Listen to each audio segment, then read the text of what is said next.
Bon les gars, je suis un peu prise du nez aujourd'hui, donc si ça s'entend, live. Alors comme vous le savez, chaque lundi c'est le lundi des followers, donc c'est votre sujet et vous m'avez demandé de parler d'Instagram. Alors Instagram a enfin supprimé l'outil ultime, l'outil qui servait à voir ce que les abonnés pouvaient voir. Pour certains une bénédiction et pour d'autres une malédiction. And you know what I mean? Alors beaucoup disent ne pas connaître ce fameux outil qui permet de voir ce que les personnes auxquelles vous êtes abonné follow, like ou encore commentent, but we know it isn't true.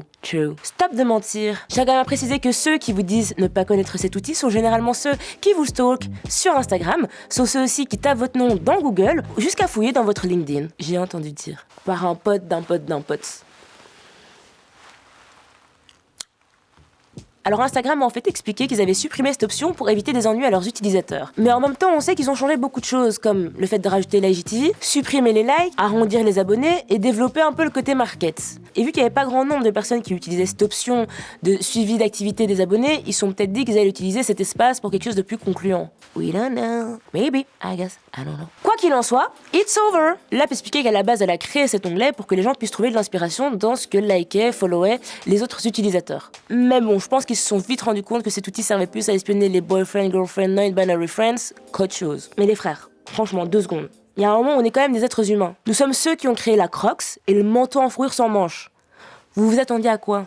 Alors un site américain avait déjà rapporté que l'outil avait quand même nui à pas mal de personnes, dont un prêtre américain qui s'était fait gauler par un autre prêtre qui avait vu qu'il likait des photos d'une porn star gay. Donc ça peut peut-être paraître marrant aux yeux de certains, mais on peut aussi surtout se rendre compte que ça peut ken des vies. Il y a un moment où intimacy, it's intimacy. On a tous besoin de notre jardin secret, notre petit jardin d'Éden. Alors même si nombreux étaient ceux qui utilisaient l'outil avec bienséance, on sait très clairement qu'il était utilisé par les stalkers et même à des fins de harcèlement.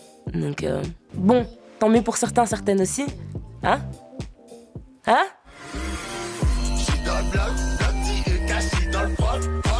Et le truc aussi maintenant, c'est qu'on sait ce qu'on avait, mais on sait pas ce qu'on aura. Alors si tu es un stalker ou une stalkeuse, je t'invite à laisser ton avis de creep en commentaire. Et je t'invite aussi à t'abonner à toutes mes chaînes, si tu veux suivre le moindre de mes faits et gestes. Bisous.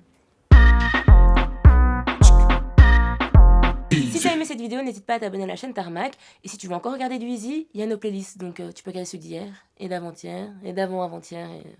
tu m'as compris. Et n'oublie pas quand même de t'abonner à notre compte Insta.